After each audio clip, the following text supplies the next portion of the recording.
Welcome, everybody, back to another episode of the Amateur Experts Podcast, where we are experts on absolutely nothing.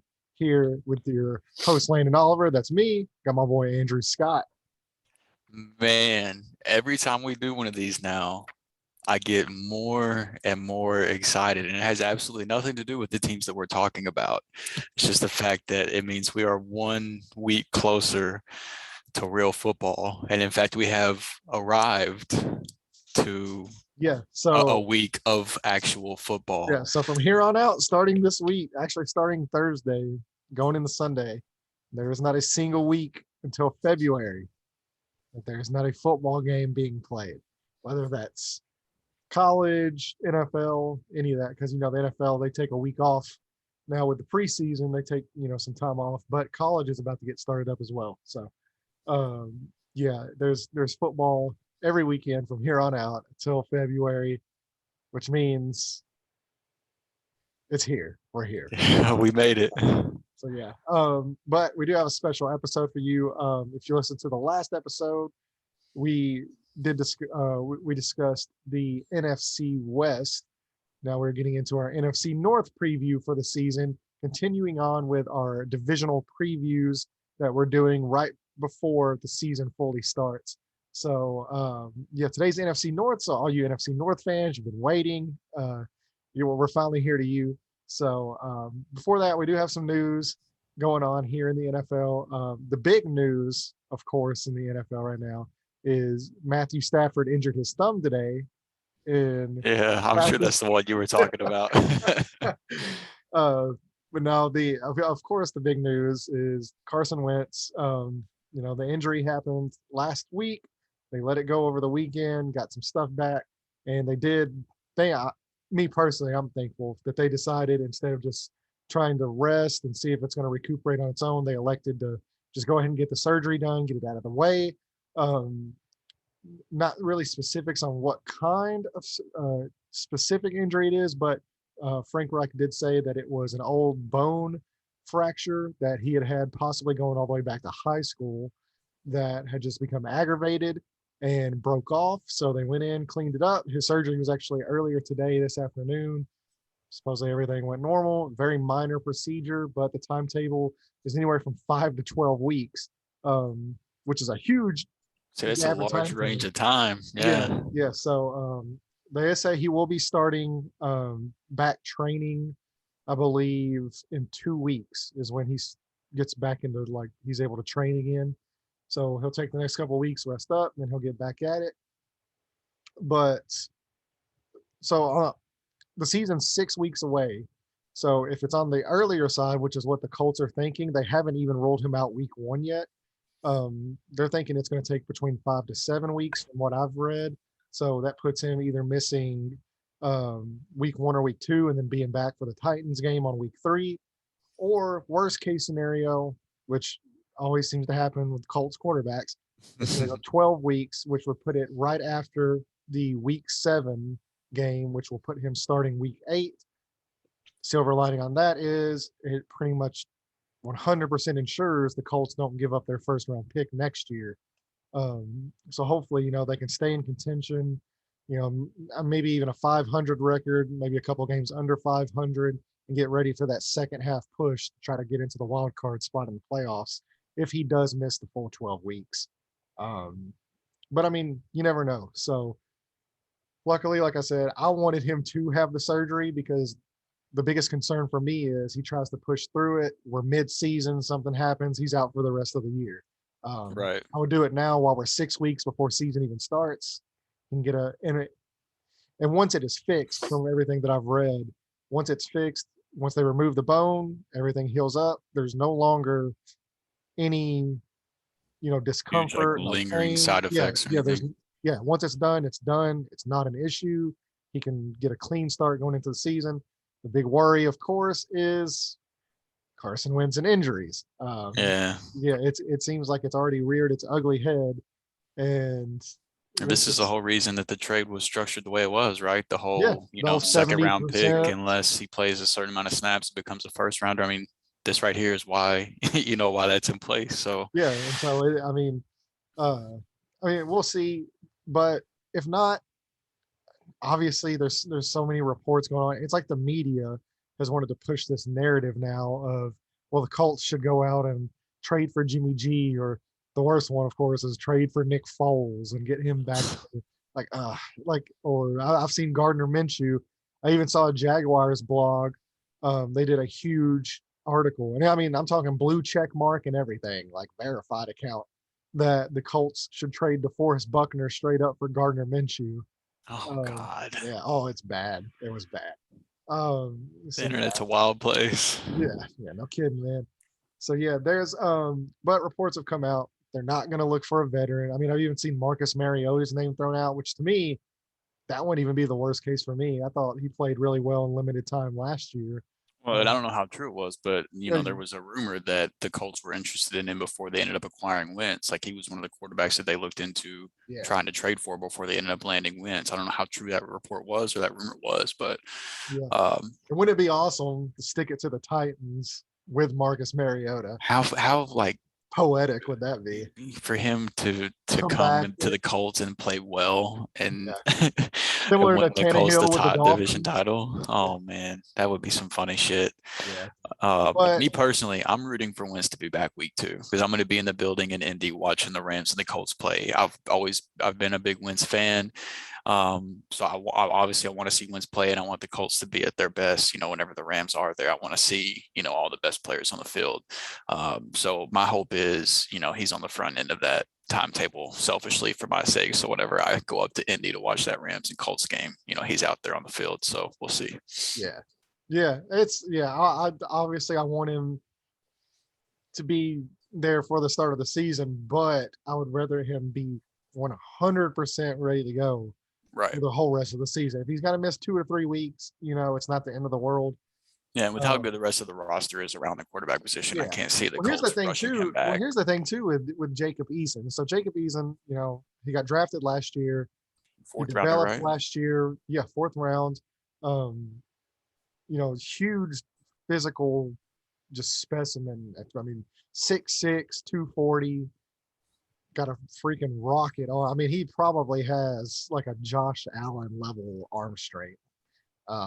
His big thing has always been the way he plays under pressure. He doesn't handle pressure well in college, and some of the decision making. Well, he spent last year with Phillip Rivers, Jacoby Brissett, and Frank Reich learning the offense, learning how to be a professional. And then now they've kind of thrown him out here. And the thing too is, I read this earlier. Like I believe it might have been Dan Orlovsky. Even he made a very good point, because in order for the Colts to get any of these other quarterbacks, well, one, none of those quarterbacks are the answer, and two, Right. you're going to have to trade draft capital after they just traded draft capital to get Wentz. So now you're going to sink more draft capital, and then say Wentz comes back week 2 or week 3 for what, 1 week, couple weeks. I mean, it just doesn't make sense. Like, can you imagine? Like, just imagine being in Carson Wentz's shoes, and he already watched Nick Foles come in and replace him once. Yeah.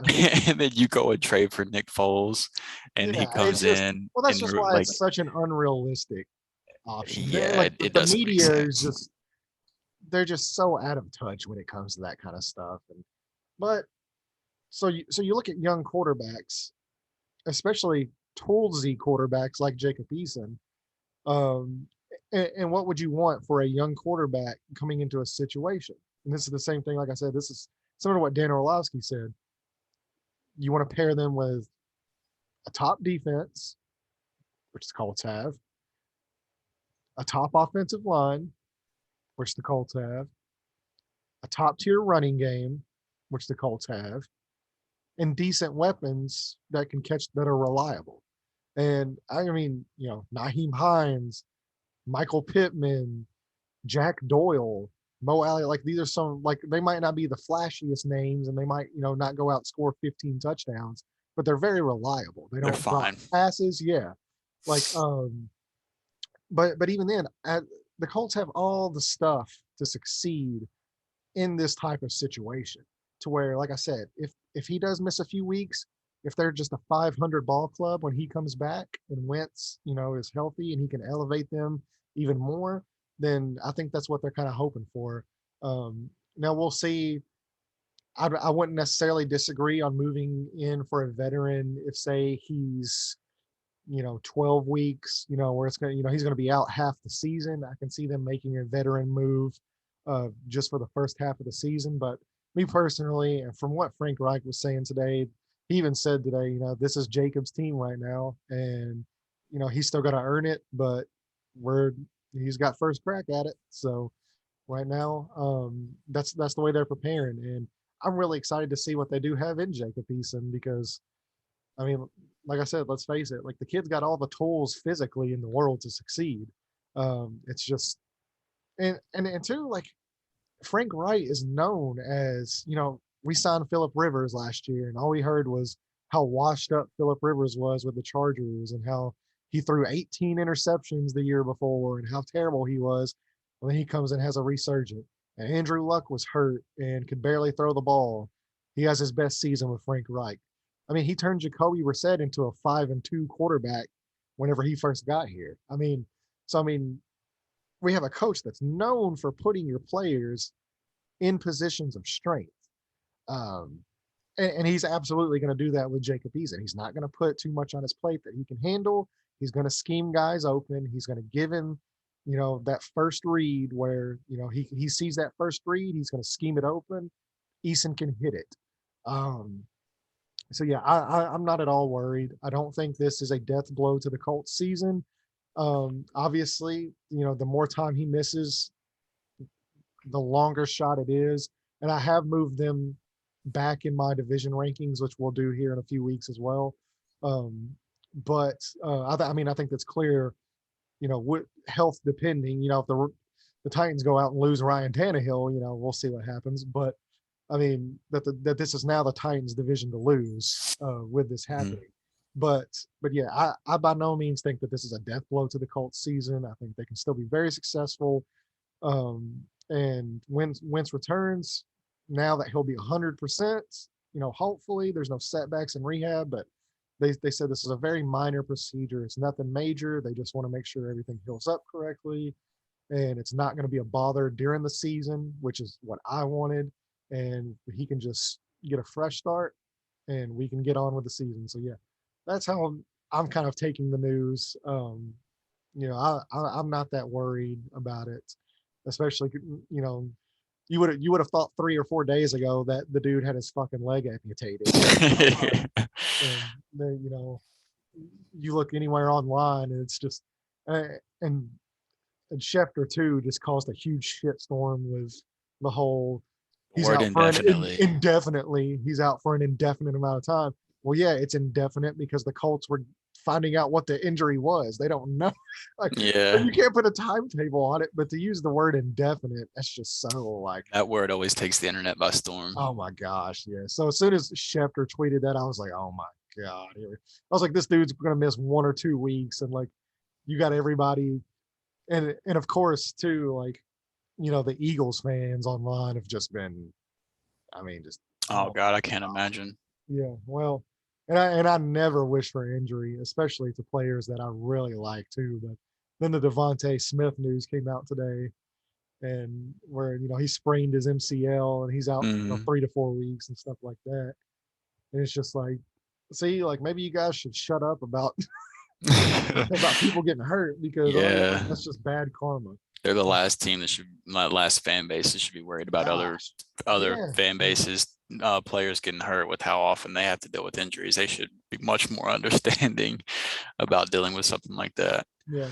But the good news is out of camp that the Colts defense has been just absolutely like insane. Like the first round pick, Kwity Paye, like he's been like just annihilating. I saw he showed up to camp with an elite snack box too. Big old Tupperware full of Rice the elite Krispies, snacks. He went straight rookie mode with it. But yeah, they're doing, but the Colts, like Marvell Tell is back, who's a kid that I'm super excited about. He set out last year due to COVID. He didn't have COVID, but he just took the year off. Now he's back, and they say he's a cornerback, and he's been just locked down at camp. Pittman is really taking that next leap from what I hear. There's been a lot of positive talk about Kylan Granson, the way that they're getting him involved in the offense, taking on that Trey Burton kind of stretch tight end role in the offense. And we all know how Frank Reich loves tight ends. So, there's so much more positive news than just the one negative that's coming out of the Colts camp. And they look like they're ready to take, all these young guys that they've kind of been hoarding for the last couple seasons. They all seem like they're ready to take that next leap. Bobby Okereke is a dude that they say has just been going like every other day. He just makes a ridiculous play at the linebacker position. So it's going to be him and Darius Leonard. So, yeah, I'm super excited about the Colts defense if it's anywhere near, because if they get a consistent pass rush and just one or two of these cornerbacks step up to help Xavier Rhodes, then, I think this is a top – they were top 10 already last year. I think they can vault into that elite top 5 level type of a defense. So, and having something like that to fall back on whenever you're on a rookie, technically he's not a rookie, but this is, his first meaningful snaps. But, whenever you're a rookie quarterback taking your first meaningful snaps, and you have an elite offensive line and an elite defense and an elite running game, takes a lot of pressure off you to win some ball games. So yeah, we'll see how it turns out. But we're not here to talk about the Colts, even though I can do an hour-long podcast on them. We will. If you're not on YouTube, at this point you might be thinking this is the AFC South preview. But if you're on YouTube, you would see that the backdrop this entire time has been the 4 teams from the NFC North, which is the main event for tonight's pod. So yeah, we just had to get the Wentz news out of the way. So yeah, now we can get on to the other drama. And boy, has there been some drama with this division this offseason. So we will get in now with our NFC North preview. And I think, like always, we generally try to start from the bottom to the top. And so with our bottom team, the team that finished last place in the division last year, the Detroit Lions, shocker. Seems like they're always finishing last place. Obviously the big trade this offseason, we've talked about that plenty. Matt Stafford's gone, Jared Goff's in, revamped coaching staff, revamped offensive line, which to me looks absolutely phenomenal. If they end up hitting, they have a fantastic offensive line. And that's why I'm a little bit more excited about this team than most. I still think they do ultimately, in my rankings, finish last in the division, but I like the direction they're headed, which normally isn't a thing that you say about the Detroit Lions. But this is, build inside out. You take care of the trenches, you load the trenches down, you protect your quarterback, you get after the quarterback, and then you build around that. And I think that's the direction they're kind of heading in, especially with those first-round picks that they've kind of accumulated as well over the next, year or two. So I think this team's going to shine. I don't think they're going to be as bad as people think they're going to be. I don't think they're going to be a good team, but there's a lot of people out there thinking this is like a 1 or 2 win team. And I can very sneakily see them going, 6-10, or not 6-10 now, 6-11. Thinking about records, right? That's so stupid. So 6-11, you're 7-10. I could see that team sneaking into that kind of level. There was a report today, which I actually posted our sleeper chat. I don't know if you saw that, about Jared Goff. Has been extremely accurate during camp, but he has been indecisive, which I know that's something that you've preached about him multiple times over the years, where he is accurate and he can do good things as a quarterback, but he's constantly having to be told where to go with the ball. And he's having to have Sean McVay basically be his eyes. And that's kind of shown its head during camp. He's been very indecisive throwing the ball, but when he has thrown the ball, he's been extremely accurate. And he was even quoted today saying, "Checkdowns are my best friend."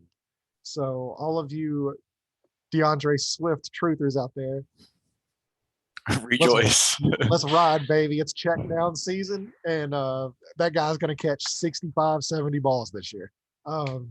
So yeah, like I said, I do like the offensive line. Um, I am a big fan of the running back with him and Jamal Williams. Him as in DeAndre Swift and Jamal Williams. I think that's a really good tandem there at the running back position. TJ Hawkinson, obviously, big fan of that as well. Outside of that, uh, there's been a lot of really positive reports on Jeff Okudah, who they picked last year in the top I five. hope so. Yeah, there's been some fantastic reports out of camp that he's seems to have taken that, his lumps last year as a rookie. He didn't really play that well, but he's still, it's He hard dealt to with be like dude, two different injuries too, on yeah, top well, of two, not playing well. Well, they didn't have an off season, and cornerback in the NFL is one of the toughest positions to play, especially as a rookie with no off season. So he seems a lot more comfortable, and he's been flashing early in camp. So I think there's something there with them. But outside of that, the defense is very questionable, um, and the quarterback's a big question mark, and the receivers are an extremely huge question mark there. Um, they've got a lot of building to do, but like I said, I think they're kind of headed in the right direction. But ultimately for me, I think this team is going to finish last once again in the division and keep building that roster up. We'll see. Dan Campbell's a huge rah-rah guy. He's gonna get Bite up off there. some kneecaps. Yeah, he's gonna bite some kneecaps. He's gonna run the drills with the team like he's doing on his video. Big look at me, let me go viral type of a dude. But hey, I mean, we'll see how he is as a coach. I've actually always kind of liked, I liked him whenever he was with the Dolphins as the interim coach. I thought he did a good job. So that's the thing, is you got to get the team to buy in, and if they buy in and he has, some talented coordinators there, we can see how that ends up working out. But ultimately, he's going to have to be given time to get this roster right, and we'll see how it's going to go. I'm rooting for the Detroit Lions. They haven't really done much of anything in my lifetime, except cause generational talent to retire early. Right. That seems to be what they're best known for. So yeah. All right. How are you viewing the Lions right now? Also, before you get into it, I know John Reinert, who was one of my best friends growing up. He's from there. Huge Detroit Lions fan. I'm sorry for picking them last, but I know it's just par if for he's the a huge course. Detroit Lions fan, Yeah, he can I was going to say, I know it's par for the understand. course for you. He's been getting disappointed for 30 years now. So Yeah. I just So want to give a shout out to the only Detroit Lions fan that I've ever met in my life, and the guy stuck with them since we were little kids. I salute to that man for that. Then that's not been an easy life to live. Tennessee Titans season ticket holder, by the way, because he lives in Nashville. He owns season tickets to the Titans. And me and him, we gallivant around the Colts Titans games, but he's a Detroit fan. So he's actually in our 32 team dynasty league.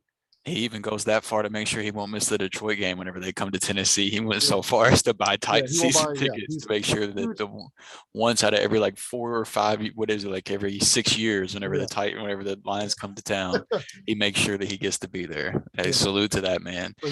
My boy John. But now let's get into your thoughts on the Lions. Yeah, so I'll start with the positives because that won't take near as long. So I love what they're doing in the front office. Brad Holmes, from the Rams, and the guys that Brad Holmes brought over with him.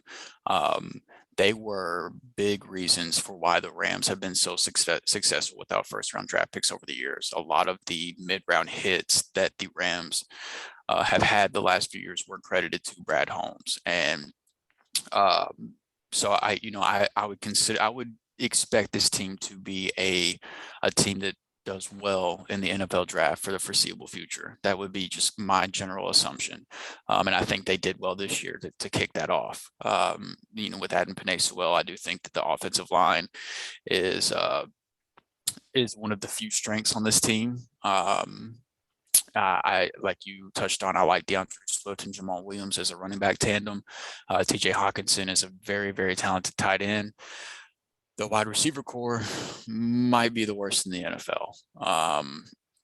But they do have some positive pieces on offense to work with. Now, the problem is I've seen enough Jared Goff with a loaded roster and a elite play caller to know that Jared Goff with this roster is just not going to end well. Now, luckily for him, he does, one of his biggest weaknesses is he does not perform well under pressure. And if his offensive line performs the way they're expected, he might not have to deal with that as very much. So that might be able to work in his favor, along with the fact that he has two really good pass catching running backs that he can dump off to. There are not just really good. He's got one elite. Sure. I'm not going to argue with you because I love DeAndre Swift. No, this is just me. I'm driving the hype train for him. So sure. But the issue really for me, outside of the wide receiver core, the issue for me is the defensive side of the ball, without a doubt. I mean, outside of Michael Brockers, there's really nothing to like on the interior portion of the defensive line. I do like a couple of the edge rushers they have in Trey Flowers and Romeo Okwara. But the linebackers, the corners outside of Okudah, and Okudah, he dealt with 2 injuries last year, and then on top of that, in between those 2 injuries, he graded out as one of the worst corners in coverage last year. Which, granted, rookie year, no off season, playing, and dealing with injuries, missing times, missing valuable reps, sitting on the sideline due to injuries, all that I'm sure factored into that. And I liked him a lot coming out of the draft. So I think he was their, if I'm remembering right, I think he was their highest draft selection since Ndamukong Suh was taken number 2 overall. Yeah, I think he was number overall. 3. Yeah. So, he's got some lofty expectations. And so I just, for his sake, I hope to see a bounce back for him. And then at the safety position, there's not really much to like there either. So all the holes on this roster mixed with, we know that they're going to have to play Green Bay twice, Minnesota twice, and the Bears twice, which I think it's safe to say all 3 of those teams are, maybe they sneak one away from the Bears. Yeah, well, that's the thing with divisional opponents is, I mean, even whenever it's divisional a bad games team, are usually always close. Yeah, they always play them tough. Listen to these non-divisional teams they have to play this year, though. I'm just going to start at the front of start at week 1 and run down, and I'm going to skip over the divisional opponents: San Francisco, Baltimore, Cincinnati, Rams, Philly, Pittsburgh, Cleveland, Denver, Arizona, Atlanta, Seattle, and then those 6 teams against the division. Like that, that's a tough schedule, man, for a roster that I do not think is going to be very good. So I'm more in the camp of, I do not expect this team to surprise very many people. Like, if it wasn't for the dumpster fire that is the Houston Texans, it wouldn't shock me if this was a team fighting for the number 1 overall pick. But I don't think they'll be that bad. But I do think that they're almost a lock to be picking in the top 5 again next year, even top 3. I guess that's essentially my thoughts on the Lions in a nutshell. But I do think that they are building things up the right way. I don't read into Jared Goff too much because I believe he's just a bridge quarterback. I don't think he is what they have in mind as the quarterback of the future. I think they have the right, I don't know if they have the right head coach or not. I really don't know what to make of Dan Campbell, but I do think that they have the right decision makers in the front office now to where that they can build a competitive roster if they're given, the correct amount of time to do so. So I think they're heading in the right direction, but it's gonna take some time, man. This is gonna be a work in progress. Yeah. And this roster needs a damn overhaul. This year for sure. I think it's just more about you're looking for growth from your young players, and you're evaluating other positions that you could possibly improve through free agency in the draft. Right. This is just a clear rebuilding evaluation here. Yeah, this was an easy last place pick for this division, unfortunately, for the Lions. So now we will go to the team that finished second to last, and that is the Chicago Bears. To me, this is easily, the most intriguing team in this division. Because of the move up they made in the draft to draft Justin Fields. We are both really big Justin Fields fans. I'm really excited, and I think if the defense can maintain even a top 15 level of play, the offensive line still has some question marks for me. and we don't know kind of where they're going with the Andy Dalton, Justin Fields thing. Reports out of camp are that Justin Fields is been everything that he's advertised to be. He's picked up the offense really quickly, and his professionalism has been on another level. And then, they got rid of Harris at the wide receiver position, and I think we both kind of agreed that's kind of Darnell Mooney's spot where he's going to slide in there. I mean, Anthony Miller. Yeah, Anthony Miller. Yeah, not Harris. My bad. Yeah, so they got rid of Anthony Miller, and so now Darnell Mooney, I think, has a chance to really explode. To me, he's one of the most underrated wide receivers in the league right now. I think he's primed for a really good season as well. Obviously, you know what Allen Robinson is. The tight end room, who knows with Jimmy Graham, but Cole Kmet has shown flashes as well. And with the running backs, David Montgomery had a good season, but we'll see how much of that was the opponents and how much of that's actually going to be, actually, I guess, him taking that next step. The offensive line outside, they got Rashawn Slater, but they also got rid of their left tackle. I believe it was Charles Leno who they got rid of. And we will see kind of how they replace that. But yeah, the offensive line's got some question marks. But yeah, and the secondary, of course, with them getting rid of Fuller, that's a big question mark as well, as to who's going to step into that role. So whenever you said Rashawn Slater, I think you were meaning Tevin Jenkins. Yes, right? Tevin Jenkins. They got Rashawn Slater's with the Chargers. Chargers, yeah. Yes. Yeah. It's hard for me to keep all these players because I'm not looking a lot at of anything. moving pieces. Yeah, I'm not looking at anything. This is just strict from memory at this point. So, yeah, let me see if I can pull some stuff up here. So yeah. Yeah, while you're looking at that, just my kind of quick thoughts. I wanted to pick this team to finish second really bad. I couldn't do it though, because I think the Vikings, who we'll talk about next, are a better team. And a big reason for that was the fact that they lost Kyle Fuller at the cornerback position. And I'm not in love what was behind Kyler Fuller.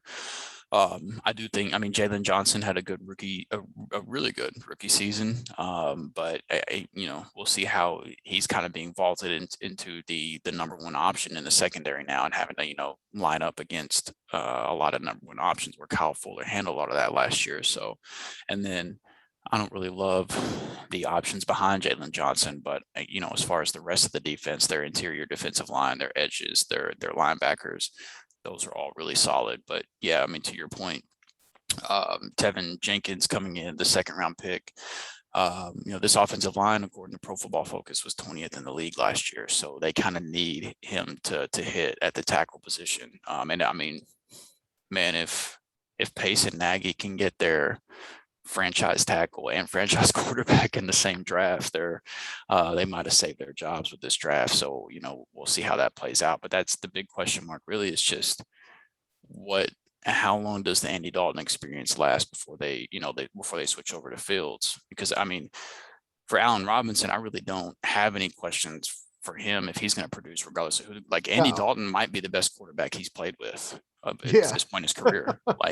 So even not even talking about the switch to Justin Fields, this might be the best quarterback play he's ever seen. But Darnell Mooney, especially, man, there's probably I haven't looked, but I bet there's a 10-minute highlight reel out on YouTube somewhere of him being wide open on deep passes and his quarterback's just missing him last year.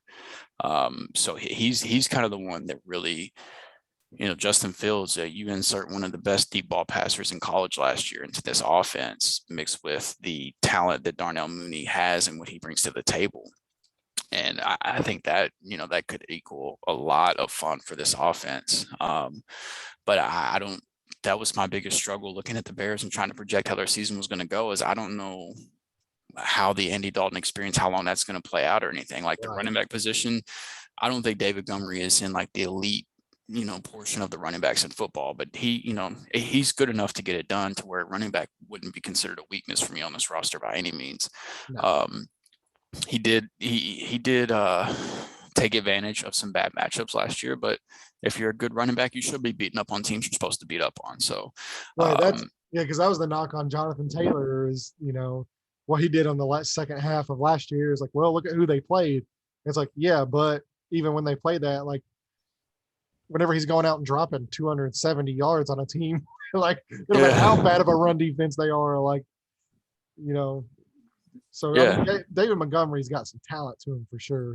Yeah, but outside of the cornerback position, and like I said, we'll see what Jalen Johnson does in year 2 to follow up on his solid rookie year. But the defense is extremely solid, pretty much top to bottom outside of the question marks at corner. So that basically, for me, that leaves Andy Dalton and the offensive line, how the quarterback and the offensive line perform can go a long way in determining if this team is the clear third place team or if they can battle Minnesota for that number 2 spot. And I wanted to pick them to do that, but there's just too many question marks for me to feel comfortable doing that. So I do have them slated as the third best team in this division. As do I. Yeah, it's definitely not about the Bears necessarily being a bad team as much as it is of the 2 teams in front of them just being really good. Right. And so now to move on to one of those really good teams, team that finished second in the division last year, and who, me personally, I also have finishing second in the division this year, and that is the Minnesota Vikings. This is setting up to be one of the most fun teams in football just because of who they have returning, and a little bit of who they brought in as well. So with returning, I'm really excited that Danielle Hunter is back in that defense. That's just going to, he's one of the most underrated defensive players in the NFL, one of the best edge rushers. I'd say a top 5 edge rusher in football. Without question, yeah. So yeah, I'm excited to see him, make sure he's fully healthy. They drafted Christian Darrisaw on the other side of the football to be the blindside protector, a guy that I've really banged the table for Indy to get, but it was either between him or Kwity Paye. I was fine with either one of them. They drafted Kwity Paye, brought in Eric Fisher. I have no problem with that. So I'm really excited to watch Darrisaw to see if maybe he makes the type of impact that he's capable of. And outside of that, man, like the secondary, there's possible questions there. They do have an aging secondary. Patrick Peterson was brought in from Minnesota. We know the last 3 seasons he's really kind of fallen off, but Mike Zimmer is, one of the best defensive-minded coaches in football. Brashad Breeland's there, and Mackenzie Alexander is there as well. All of those are pretty experienced cornerbacks, but they all seem to kind of be on the downside. But when it comes to this team, it all starts with the offense. And that's weird for a Mike Zimmer team, but but look, like whenever you have the weapons that they have, and this might be the best trio of weapons in the NFL as a package deal, as far as Justin Jefferson, Adam Thielen, and Dalvin Cook. I would put that 3 up against any 3 in the entire league. To me, that's just almost right up there with Julio, AJ Brown, and Derrick Henry as far as triplets on offense. And Kirk Cousins is just perennially underrated as a quarterback. Whenever you look at the top quarterback seasons, really his whole career, he's been, if you go by the numbers and you go by production, Kirk Cousins has been a top 10 quarterback extremely recently, even last year. Because I want to say he put up 35 touchdowns, and that was a career high for him. Yeah, but even then, he's consistently stayed. He doesn't throw a lot of picks. He doesn't make bad decisions. His passer rating is always in the 90s, the low 100s. The guy's just as solid as you can get at the quarterback. If he doesn't make the flashy plays, he's not going to go out there and throw the ball 80 yards, and he's not going to go out there and run for his life and do all these flashy spin moves. But the guy just consistently plays good football. And to me, he's one of the most underrated quarterbacks in football. And I know this is going to piss you off too, because I know you're going to bring up the whole Detroit thing. I get that. But all the hype that Matt Stafford has been getting this offseason, Kirk Cousins, for the better part of the last 3 to 4 years, has been a better quarterback. I know the numbers say that. If anybody wants to bet me if he outproduces Stafford this year, I would be happy to take bets on that. But it wouldn't surprise me one bit. It would not surprise me one bit if he did. And that's not a knock on Stafford, but that's more of an indictment on just how good Minnesota's weapons are. They're, like I said, top 3 at the least in the league. So yeah, it's never been a question about talent. Like I said, all the other guys make the shiny plays. They have all the talent. But Kirk Cousins just consistently produces great seasons. So yeah, to me, if it wasn't for just Aaron Rodgers as being absolutely ridiculous, this thing would be a division lock. Yeah, this is who I had picked to win the division prior to Rodgers, basically announcing that he was back. I had the Vikings slotted in. If Rodgers was gone, then this would be an easy pick to win the division. And I still think they end up as a wild card playoff team.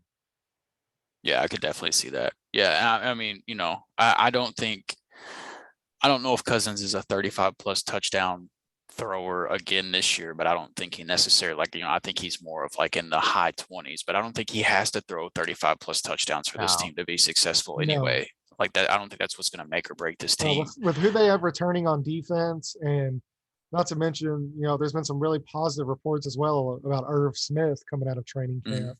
About he's been one of the favorite targets.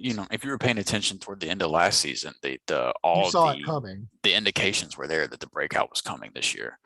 And then them adding Christian Darrisaw and Wyatt Davis was somewhat of a high draft pick too, if I'm remembering. I think he was within the top 100 draft picks. I can't remember exactly where it was, but I thought that he projected to be a solid guard in the league. Just me personally, what I saw from him. So if both of those offensive line pieces hit, that can turn what was considered somewhat of a weakness, I believe, last year. I think PFF had him in the bottom 20s, like 26th in terms of offensive line. Which makes it even more impressive, the year that Cousins had as well. Right. So if they're able to turn that around some, they've got one of the best running backs in football sitting back there ready to go to work. So, and even if the offensive line doesn't really improve, Dalvin Cook is still going to go to work. So that doesn't really concern me too much. And then, like you said, Adam Thielen, Justin Jefferson, it's one of the better wide receiver duos in the league. Now, Adam Thielen outside of catching a lot of touchdowns, Adam Thielen started to show a little bit of, possibly starting to be on the downhill slide, which, at his age, you would kind of expect anyway. But so that's a little bit concerning. But his skill set also translates as well to age, because he's never, he's not the burner type of guy. He's just an extremely good route runner with reliable hands. And he can transition into that more veteran role, let Justin Jefferson take over that, one spot. Which I think is going to happen this year. I think Justin Jefferson, he might not have the season he had last year. We'll see, but I don't think a lot of people have been, talking about the sophomore slump. And from the look of things in training camp, I know you watched the video of that move he put on. Yeah, he put that corner on skates. And part of that is him being extremely talented, and that was an extremely, extremely good route. And the other part of it is that, the offensive line is the obvious question mark to me looking at this, but then the other question mark is the cornerback position that you've kind of already highlighted. They brought in Patrick Peterson, they've got Bashad Breeland. I think Breeland is, if he's not 30 already, I think he probably turns 30 during the season, and then Patrick Peterson's already over 30 years old.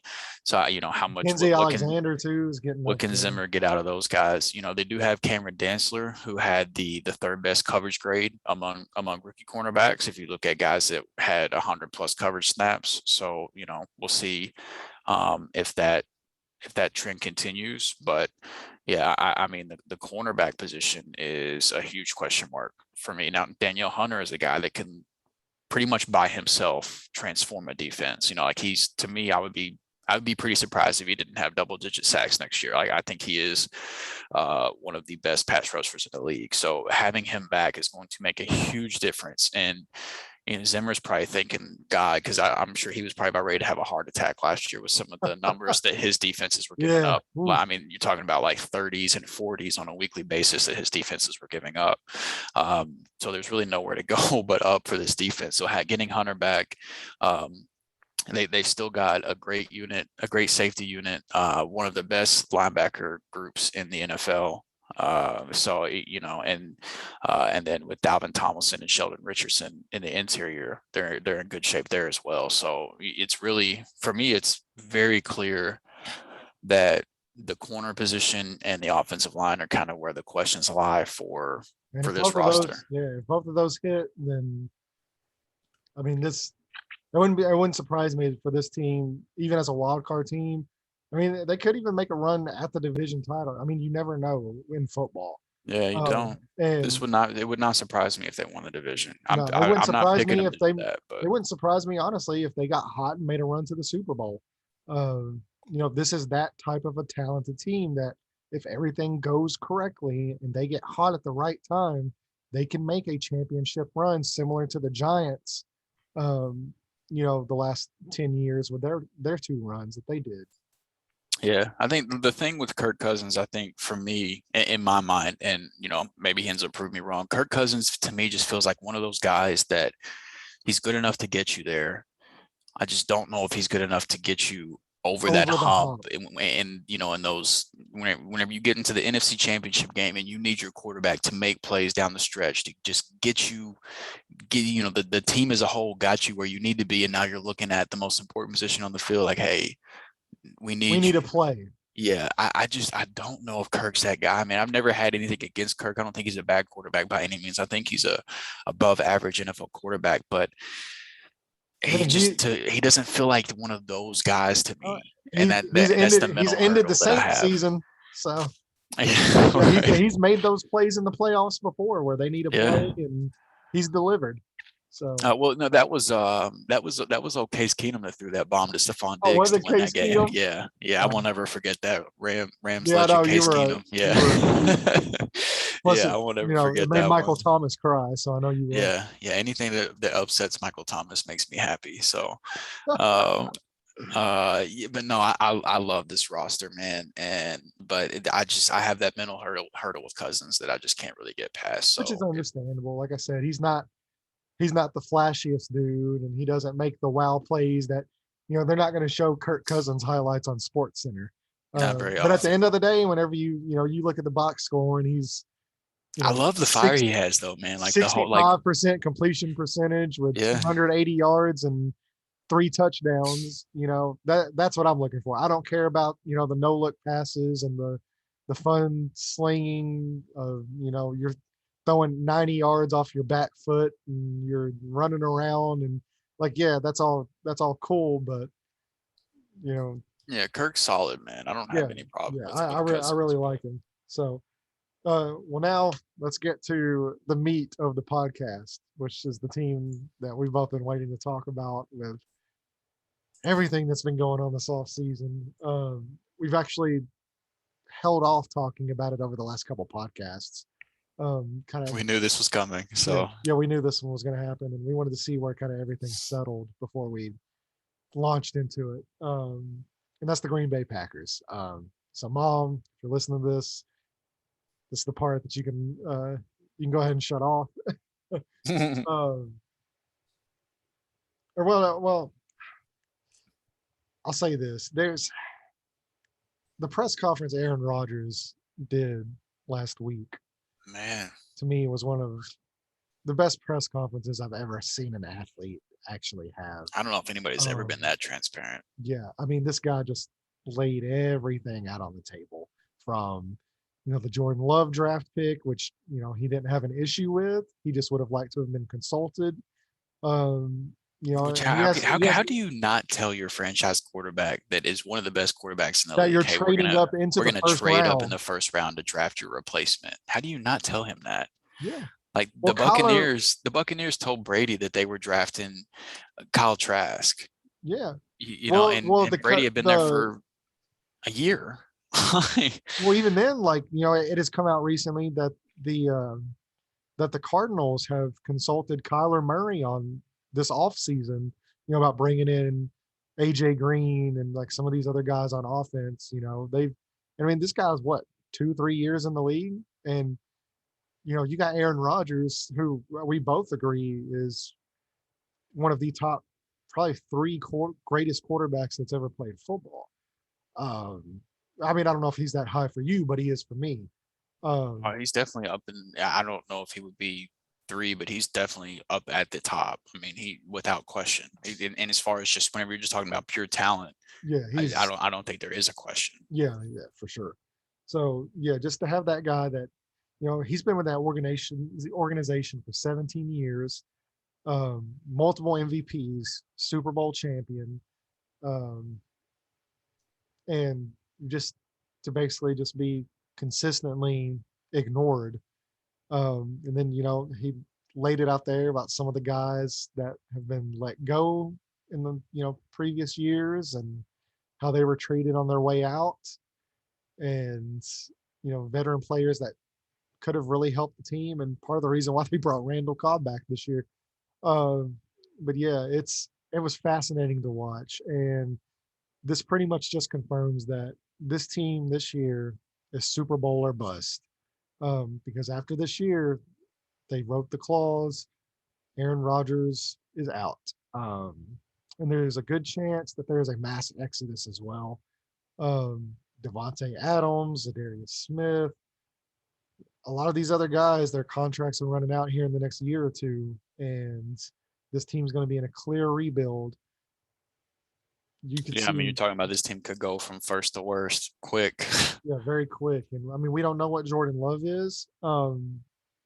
If he was that impressive in practice, I doubt they would have begged Aaron Rodgers to come back like they did, but we'll see. Um, what's funny too is, the whole Jordan Love thing happened because of the Colts, because they were scared the Colts were going to draft him.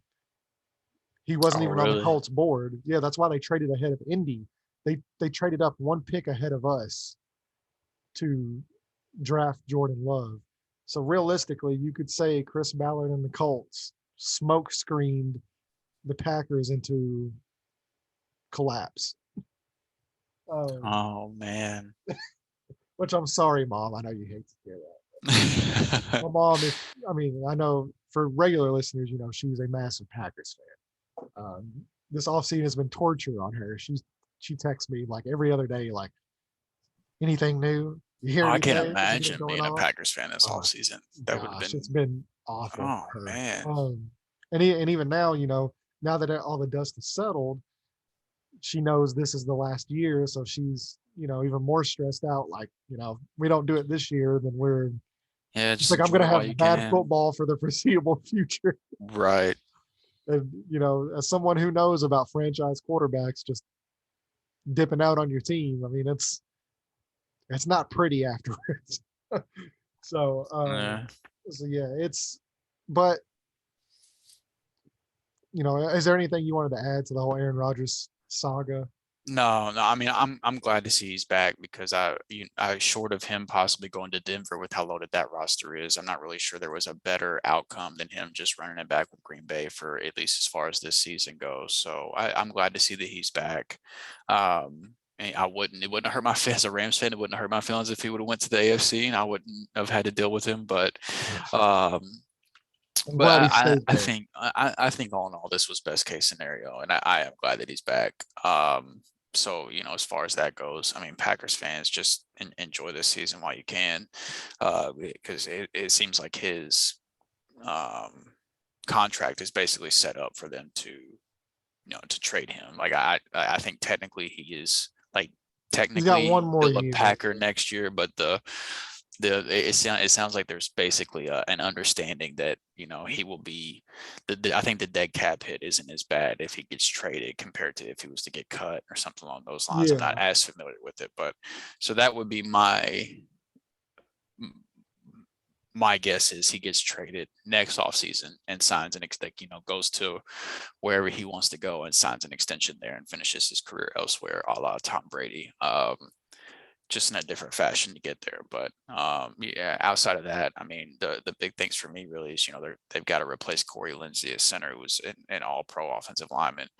That's not going to be an easy task. And then you've got, I think Jair Alexander is the second best corner in football. But behind him, there's kind of a lot of question marks. And I think the Packers showed that during the draft whenever they grabbed Eric Stokes in the first round, who a lot of people, myself included, considered it a reach. Now take it with a grain of salt. This was my first year ever, evaluating the first round and doing mock drafts of my own and things like that. But I did not have him as a first round player. But they did grab Eric Stokes in the back of the first round to address the need at corner. You've got the memory on fresh on everybody's minds is the nightmare tape that Kevin King put out there against Tampa Bay in the playoffs. He almost single-handedly lost in that game. Right. So, they've got some question marks at corner. And then, we'll see how the offensive line bounces back and how they address the need at center. But, in terms of the offensive weapons, Aaron Jones is still one of the best running backs in the league to me. And then AJ Dillon should step into a bigger role with Jamal Williams out the door. And, with them drafting him in the second round, I'm assuming that's what they expected to do. I honestly didn't expect them to pay Aaron Jones with the draft capital that AJ Dillon had, but especially, now that Aaron Rodgers, they're going to be going through a rebuild with a very expensive running back. Right. And I think there's a team friendly out after next season, I believe. Yeah. So they might not be on the hook for too long, but pass catching wise, the behind Devontae Adams, the talent isn't incredible, but Randall Cobb is a solid slot receiver and he's trusted by Aaron Rodgers. So he should have a fine season. And say what you want to say about Randall Cobb, but he is a talented player and he is an upgrade compared to what they had at the slot last year. So, and then, you got Alan Lazard, Robert Tonyan, MVS, guys like that. Whenever your quarterback is Aaron Rodgers, that group of pass catchers is more than good enough to get the job done. Yeah, Robert Tonyan caught double-digit touchdowns last year. Right. Drafted Amari Rodgers out of Clemson. Right. As well. Yeah. So he was a high draft pick for them. Finally drafted a receiver. So right. I think they're pretty solid along the edge as well. The question marks on the defense for me is the interior defensive line, and then I'm not in love with their linebackers, and then I already mentioned the cornerback position behind Jair Alexander. I do think Blake Martinez is very underrated as a linebacker. I think he's a very underrated player at that position. So I don't hate their linebackers, but I can see outside of him, I can see where there's questions.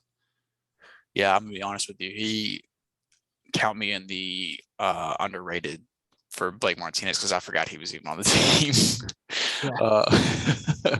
So you count me in the group of him being underrated, but Jair Alexander is such a great corner that Never mind, he was on the team. He plays for the Giants now. I didn't even know he played for the Giants either. So he's still underrated in my mind. Former Packer. So yeah, got that one wrong. Depending on how he's doing. The last year was his first year with the Giants, but yeah, gotcha. Yeah, he was previously with the Packers. So yeah, I didn't even know that he was playing for the Giants. So but yeah, Alexander is so good. He's such a difference maker that he makes up for a lot of holes that they might end up having at the corner position. So, having somebody that talented at that position, even if the players behind them are question marks, that makes you feel a little bit better. But they're strong at the safety position. I think that they're pretty strong coming off the edge. Yeah. So, look, at the end of the day, Aaron Rodgers is the quarterback. So you're always going to have a shot. Yeah.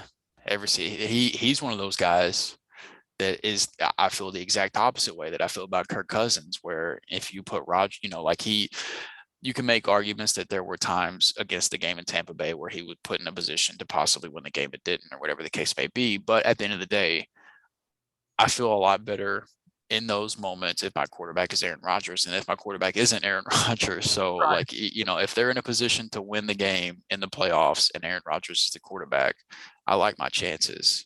So, it sounds like this is a, Michael Jordan last dance type of thing. Him and Devontae Adams even went as far as to put those pictures up on their Instagram stories of Michael and Jordan and Scotty. Pippen. Yeah. So, this does feel very last dance-ish for the Packers. And then, looking forward into the future, it's obviously how good is Jordan Love depends on if this team drops all the way to the bottom of the division in 2022 or if they're able to stay afloat. But but as far as 2021 goes, as soon as Rodgers announced that he was back, they instantly went right back to the favorites to win the division for me. So that's kind of, top to bottom. I've got Packers, Vikings, Bears, and Lions. So it made it a very clear picture once Rodgers made the news. That's where I stand as well. I have Packers finishing first, then the Vikings, then the Bears, then the Lions. I think it's just going to be a repeat of last year. I think as long as Aaron Rodgers in that division, they generally have a stranglehold. Now, once he leaves next year, and Kirk Cousins might be gone next year too. I think isn't this the last year of his deal, or does he have one more year? It might be. I'm not quite sure. I know it's either this year or next year is the last year Cousins deal too. So this could be a very interesting division, depending on Justin Fields and what the Bears do with their coaching staff, and the Lions are going to continue to build, and we'll see how, what they pick. And this division, while it might not be as exciting this year, outside of the Packers and Vikings, I think this is a very interesting division probably over the next 5 years. And this is something, we're only 3 divisions deep so far, but 2 out of the 3 divisions we've talked about now with the NFC South and now the NFC North, there's been a very possible changing of the guard type of theme that we've been seeing here, where these teams are possibly going to be seeing a lot of turnover. Now, the team we talked about, or the division we talked about in the middle, the NFC West, that division doesn't ever seem to take a break. They just don't sleep. So they're, they're I don't know if there'll ever be anything like that in that division, but the NFC South and the NFC North both, it's going to be very interesting to see where these teams stack up in a couple years, just as we go through these division previews. It's been interesting to see the shedding some light on the future and how things could possibly go. Yeah. It seems like you said, it's that the last dance for a lot of these older teams that have ran the division for years and years and years. And this is just kind of where that ride seems to be ending. And some of these younger teams are now going to start taking over. So that will end our NFC North preview. We will finish the NFC next week with the NFC least. I wish we could just skip this division and be the shortest episode of our podcast history. Yeah, well, it's going to be, what we run 45 minutes. So 40 minutes of that will be me talking about Antonio Gibson. The other 5 minutes will be the division preview. So yeah, and of course, we'll see what happens, this week. Like I said, Hall of Fame game Thursday, preseason Sunday. So we can talk a little bit too about if we see anything that pops off in preseason. If Jacob Eason comes out and shreds the Panthers on Sunday, so we'll talk 40 minutes preseason, 5 minutes NFC East. Yeah. So but we'll do our best to get through that one. It's going to be a struggle. Yeah. And then once we do that, we will start with our AFC preview.